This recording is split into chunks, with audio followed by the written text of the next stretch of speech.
Trump smugly celebrated, thinking he had silenced Stephen Colbert in the media. But Trump was mistaken.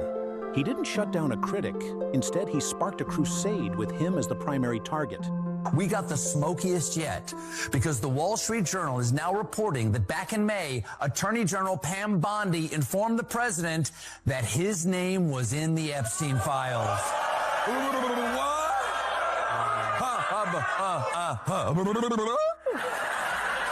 But he said he hardly knew the guy.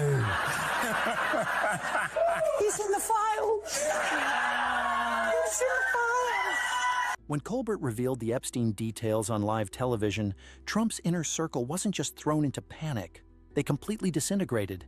The darkness was dragged into the light, and Trump's name, etched in those records, sounded the alarm, marking the end of a lie that had persisted for far too long. On that stage, Colbert was no longer just a comedian.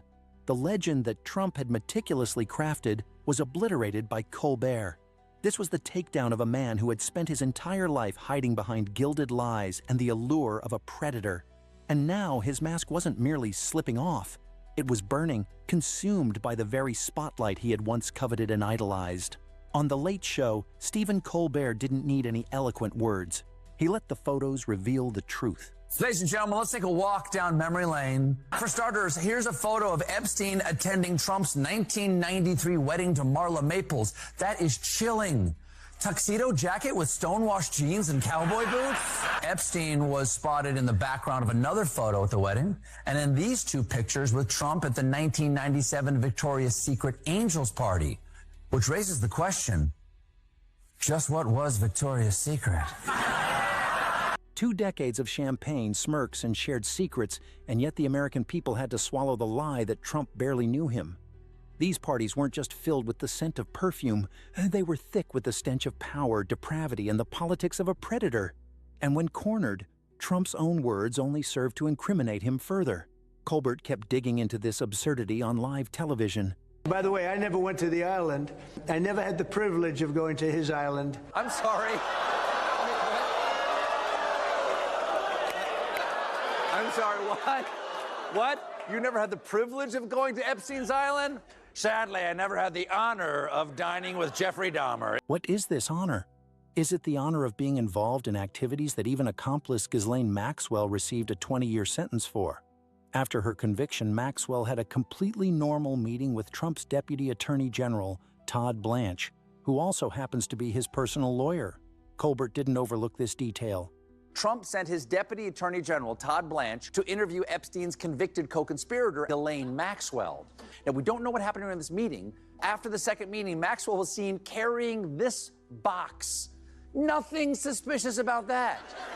I'm sure they give all convicted traffickers with a decades-long connection to Donald Trump a box. She got a box, Epstein got a box, hers was cardboard, his was pine, all perfectly normal. A cardboard box passed around in a federal prison. A secret meeting between the president's personal lawyer and a convicted trafficker. All of this unfolded while Trump's many aliases appeared in Epstein's records, a truth Colbert ruthlessly revealed. Donald John Trump, the Donald, Big Daddy, Bronze, and then Micro DJT. These words completely dismantled a persona built on lies. And it uncovered an even bigger truth. Trump's promise to release these records was just another scam in his endless web of lies. During his presidential campaign, Donald Trump said very clearly that he would release the Epstein files. My response, Mr. President, do it. Do what you promised the American people you would do, and stop trying to deflect attention away from what you promised. Be transparent the way you promised you would be. Tell the truth like you promised. Because hiding whatever he's hiding with the Epstein files is not the first time, to say the least, that he has lied to the American people. But power doesn't stay exposed without a fight. When Stephen Colbert dared to call the $16 million payment CBS Paramount made to Trump a fat bribe, the repercussions came almost immediately. This wasn't a business decision, or it was a political warning, a show of force. Then why did CBS settle? And in that settlement, why did CBS agree to pay Donald Trump $16 million?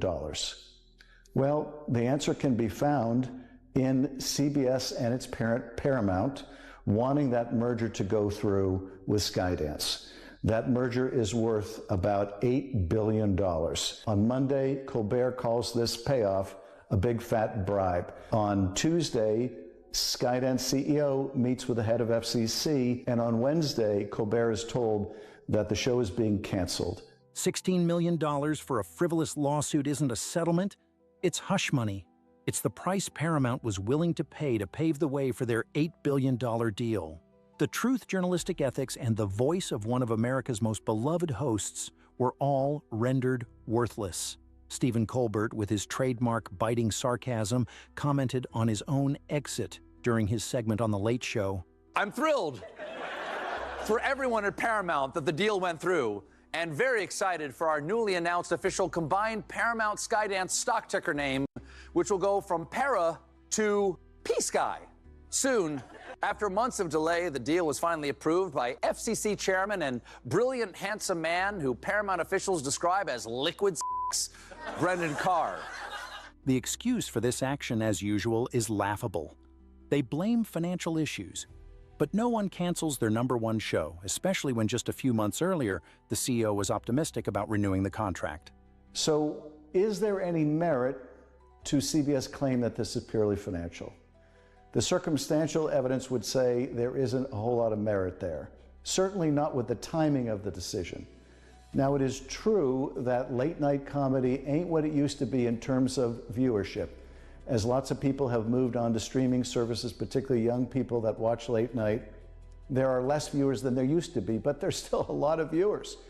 And the top-rated show was the one that CBS just canceled. It's also instructive to look at May of this year, when Paramount CEO was asked about the late night show with Stephen Colbert. And he was already talking about how they would have contract talks in the following year, that is next year, and that CBS felt it was in a good negotiating position with Stephen Colbert. There was no suggestion then that they were entertaining a cancellation of the show. This incident has created a chill effect that reverberates throughout the media industry. If someone as influential as Stephen Colbert can be silenced, what about a local journalist or an independent blogger? They will self-censor. They will hesitate to investigate those in power, fearing that their careers will be jeopardized by the interests of corporate owners. The direct consequence for the American people is that they no longer have access to a free marketplace of ideas. Instead, they are served a carefully curated selection of information, approved by economic and political interests. They are living in an information bubble created by greed and fear. This action didn't occur in a vacuum. It is merely the latest example of a long-established pattern, a pattern of empty promises and attacks on the very foundations of America. Because hiding whatever he's hiding with the Epstein files is not the first time, to say the least, that he has lied to the American people. He promised that his big, beautiful bill wouldn't touch Medicaid. Instead, the bill is going to take away Medicaid from 17 million Americans. Why is he slashing Medicaid? So he can give $1 trillion in tax breaks to the top 1%. 17 million Americans losing access to health care is not just a statistic. It's 17 million personal stories of fathers and mothers forced to choose between buying medicine or paying rent. And that money goes directly into the pockets of the richest 1%. According to the Penn-Wharton budget model, PWBM, the net income of the lowest 20% will decline, while corporations use tax cuts to buy back stock, enriching shareholders. The attack doesn't just stop at the economy or the media. Even basic policy promises have turned into a chaotic mess, revealing deep-seated incompetence. He gathered his congressional goons together and he made up this promise. We're going to get the drug prices down, not 30 or 40%, which would be great. We will have reduced drug prices by 1,000%, by 1,100, 1,200, 1,300, 1,400, 700, 600. Is it a policy proposal or a nervous breakdown? Colbert analyzed this absurdity on live television. If drug prices were reduced by 1,000%, pharmaceutical companies would have to pay you to use their products. That's not policy. It's cartoon economics broadcast by a man holding the nuclear codes. The contempt for rules and the truth also shows in the smallest actions, like cheating during a round of golf in Scotland, a detail Colbert made sure to highlight. Where he had a good round with a little help from cheating, allegedly. See if you can spot the alleged moment. Okay, he's in the cart looking for his ball. Those are his caddies up ahead, and bloop, there it is. A ball was secretly repositioned by the caddy to a favorable spot. A small act, but it says everything. The rules are only for others. The truth can be twisted. Victory must be manufactured at any cost. The attack on the media didn't stop with CBS. Hi, I'm Mark Elias, a lawyer for the Democrats, and I need your help to join me in standing up against Donald Trump. Look, like you, I'm just one person doing my best to try to navigate a dangerous time in our country's history. Sure, I'm a lawyer, and yes, I have a somewhat larger platform, but right now, my most important role is the same as yours, active citizen.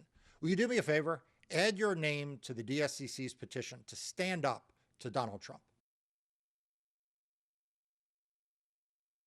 It was a coordinated campaign. Once CBS succumbed, the next target was clearly in sight. Trump doesn't seem satisfied with humiliating just CBS, because over the weekend he posted, "Wow, Comcast's NBC is down in viewership almost 28% this year. Their programming is terrible. Their management, even worse. They are an arm of the Democrat Party and should be held accountable for that. Likewise, fake news, ABC," adding, "In my opinion, their licenses could and should be revoked. MAGA." Calling the press the enemy of the people is not a joke. It's a calculated strategy designed to erode trust, creating a reality where only the leader's words are considered the truth. And CBS's actions only confirm that this strategy has been frighteningly successful. When stories like the Epstein cover-up are buried and lies about healthcare and taxes go unchallenged, democracy exists in name only. It becomes a playground for oligarchs and politicians to manipulate. After the Epstein scandal spiraled out of control, Donald Trump didn't hesitate to stab his loyal aide Pam Bondi in the back to save himself.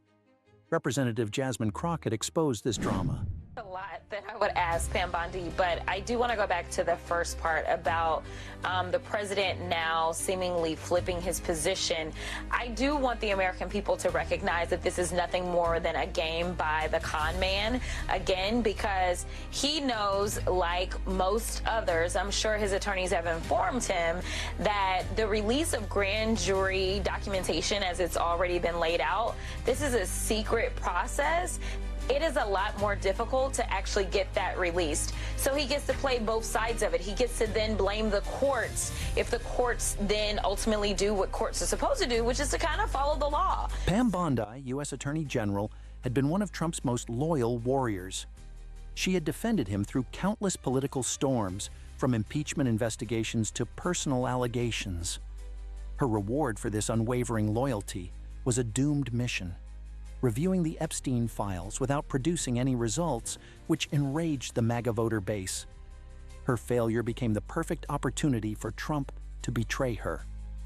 A leaked report revealed everything. Trump was fed up and wanted Bondi to take the fall entirely. This betrayal was a cunning political play. Trump loudly demanded the release of grand jury documents, a move he knew was legally impossible. When courts, in accordance with centuries of legal precedent, rejected the request, he could turn to his supporters and say, "See, I tried, but the deep state and corrupt judges are hiding the truth to hurt me." This is a familiar pattern for the former president. Trump's political history is riddled with names of once close allies thrown aside without mercy. Michael Cohen, once his personal attorney and fixer, became a rat after cooperating with investigators. Jeff Sessions, one of the first senators to back Trump, was fired and publicly humiliated for recusing himself from the Russia investigation. Bill Barr, the once praised Attorney General, became an enemy after refusing to support Trump's baseless election fraud claims. And most dramatically, Mike Pence, the loyal vice president for 4 years, was hunted by a January 6th Mob, shouting, "Hang Mike Pence," simply because he refused to violate the Constitution. This ruthlessness goes beyond Trump's inner circle. It sends a chilling message to America's allies around the world. If a president is willing to sacrifice his closest confidants for short-term political gain, how can other nations trust in long-term commitments or treaties? They're going to run away with this as quickly as possible. We saw a number of Republicans that just skipped a previous vote this week. So I don't anticipate that we will get to any resolution on this. I think that they want to, again, straddle the fence. They want to show that they are loyal to this, you know, I don't even know what to call him. I've called him so many things. But this wannabe Hitler, for sure. They want to pledge their loyalty to him, and they know that he does not want this released. I think that they also are concerned about the damage that it may do. If he's trying to hide it, they understand that it is most likely problematic for him, as well as the MAGA brand, as well as the Republicans. So this behavior can only succeed with complicity, or at least fearful silence, from members of his own party. American politics has seen populist waves before, but rarely has a major party shown such near-total submission. Dissenting Republican voices like Liz Cheney, Adam Kinzinger, and more recently, Thom Tillis have faced systematic pressure and removal. The bitter irony lies in Trump's own campaign foundation. He built his political career by loudly accusing his opponents of weaponizing the Justice Department. He claimed investigations into him were political witch hunts, that the FBI and DOJ had become tools of the Democrats. Yet his treatment of Pam Bondi is the clearest evidence of how he himself weaponized public institutions. Appointing someone like Bondi to handle the sensitive Epstein case was never about her legal expertise, but about her absolute loyalty. She was expected to act as a firewall, shielding the president from criticism, not as an independent investigator seeking truth. When that firewall failed, it was torn down and discarded. This transformed the Department of Justice, which is supposed to function independently and uphold justice, into an extension of the president's personal will. U.S. history has witnessed tense showdowns between presidents and the Justice Department. The Watergate scandal and the Saturday Night Massacre in 1973 are prime examples, when President Nixon ordered the firing of Special Prosecutor Archibald Cox, prompting the resignations of the Attorney General and Deputy Attorney General. That moment triggered a constitutional crisis and underscored the vital importance of an independent DOJ. But what's happening today is more subtle and more dangerous. Rather than open confrontation, it's internal erosion, replacing career public servants with loyalists, blurring the line between justice and politics. This manipulation doesn't stop at the executive branch. It seeps into the very structure of democracy, the electoral system. Gerrymandering has become a powerful tool for maintaining power regardless of voter will. In states like Texas, electoral maps are deliberately redrawn to dilute minority votes and secure partisan control.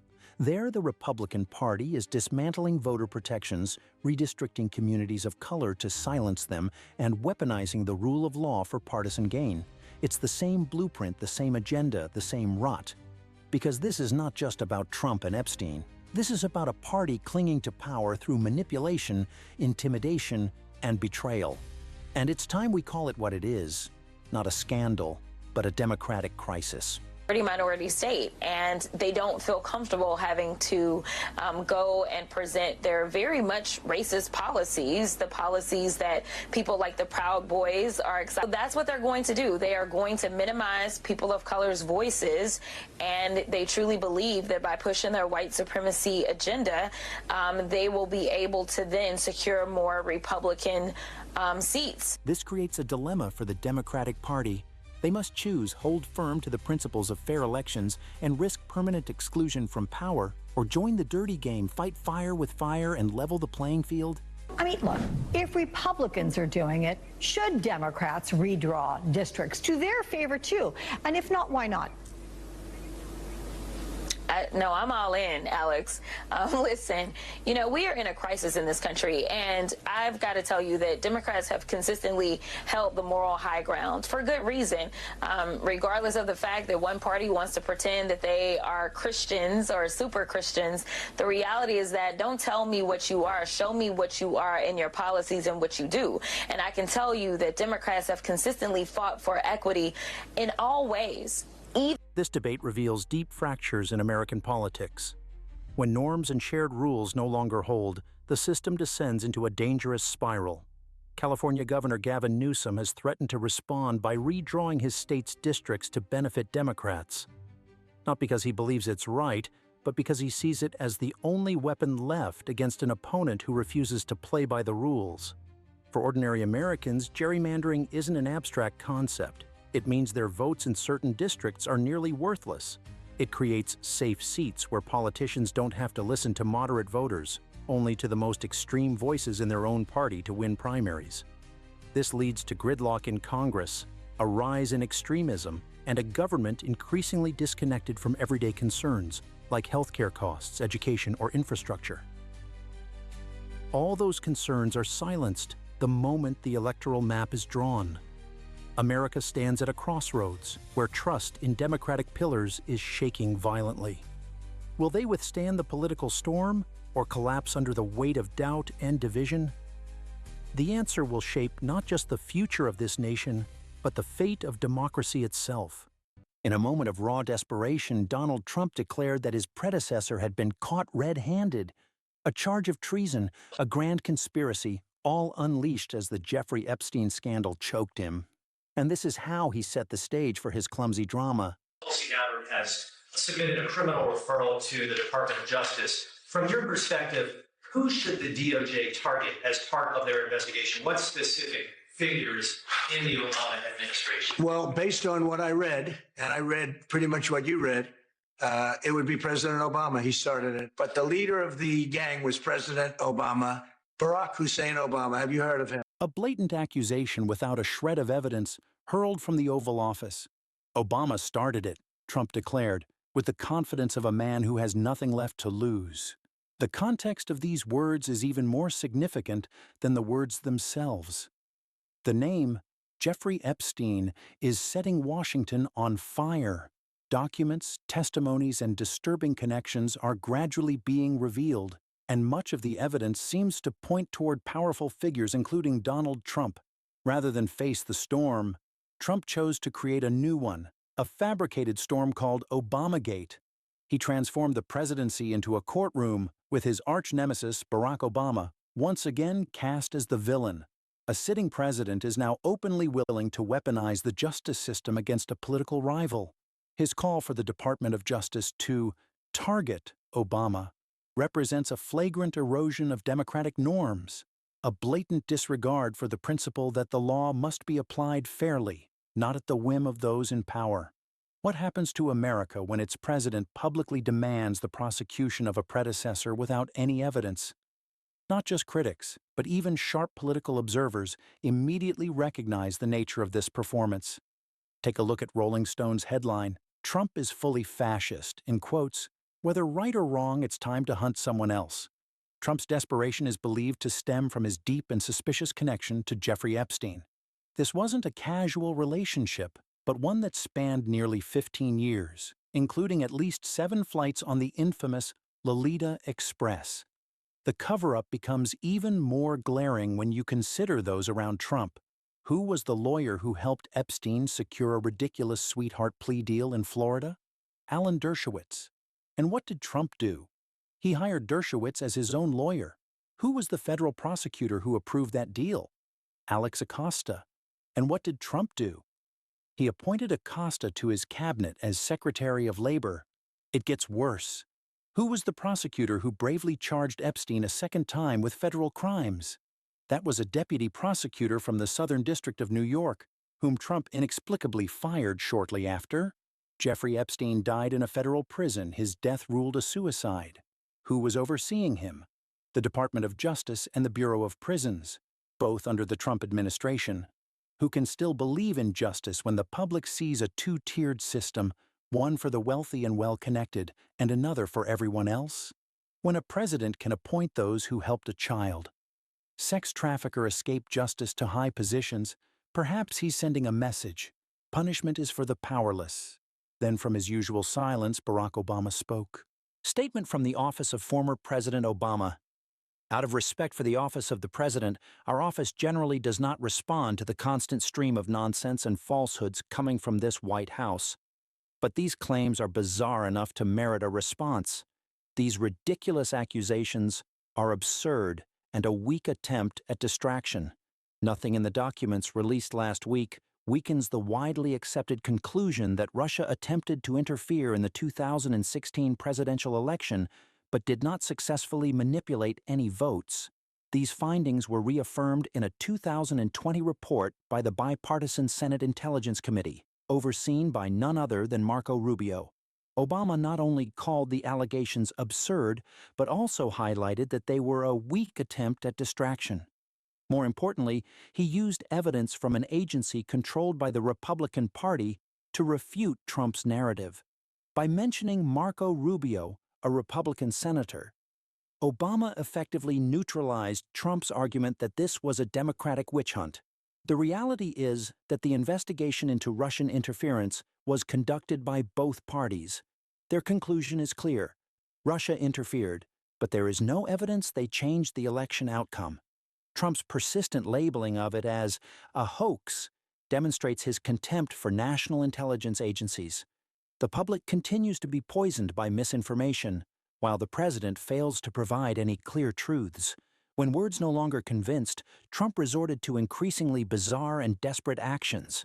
He posted a deepfake video created by artificial intelligence to attack his predecessor. Under fire, Donald Trump has turned to trolling Barack Obama with a bizarre AI video as he tries to distract from the Epstein files firestorm that took place in November 2016 between Obama, then the president, and Mr. Trump, who had days earlier won the election.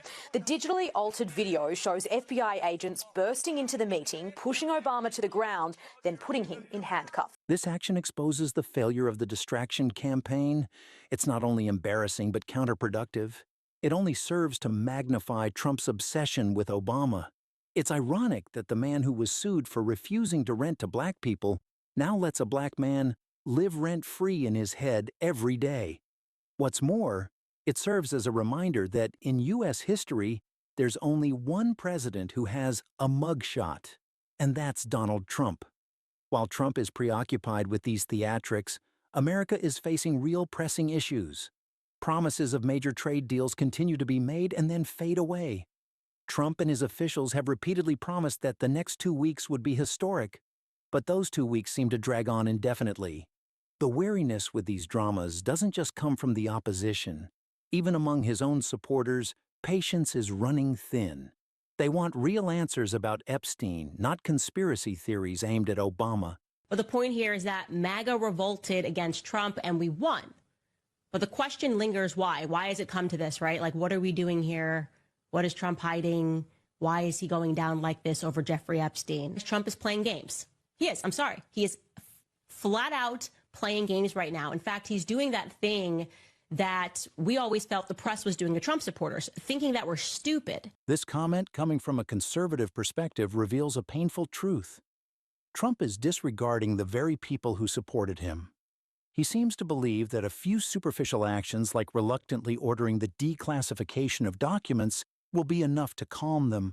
But the people aren't that naive. It's clear to everyone the hesitation and the avoidance. They see a president trying to protect something, and it's evident that this is more important to him than fulfilling his promises to his voters. The rise of MAGA shows the limits of loyalty when faced with blatant dishonesty. The result is a political movement tearing itself apart from within, not because of external enemies, but because of the actions of its own leader. And perhaps no area demonstrates Trump's failure more clearly than his immigration policy, which was a central theme in his campaign and where his biggest promises were made. Achievement. The problem is that the rest of the immigration policy is in absolute shambles. His approval rating on immigration ranges from -27 to -19 and -15. In the CNN poll, his approve strongly number down to -21. It's the lowest it's been at any point in either of his administrations. Why do you think that is? Because he's not doing a good job of being president. Numbers don't lie. Public support for Trump's immigration policy has dropped to disastrous levels. The promise to build a wall and make Mexico pay for it never materialized. Policies like family separations at the border caused a humanitarian crisis and tarnished America's reputation. The American people voted for Trump hoping he would solve the problem, but instead, They were met with chaos. This loss of trust is a clear sign of the failure to implement policy. This paints the larger picture of a presidency defined by failed distractions, while the nation's true issues continue to worsen. America's future is now shrouded in doubt and division. When a president can sacrifice truth and the country's stability just to protect himself, democracy suffers a deep blow. And when the dust finally settles, the remaining question is whether a nation poisoned by lies can ever find its way back.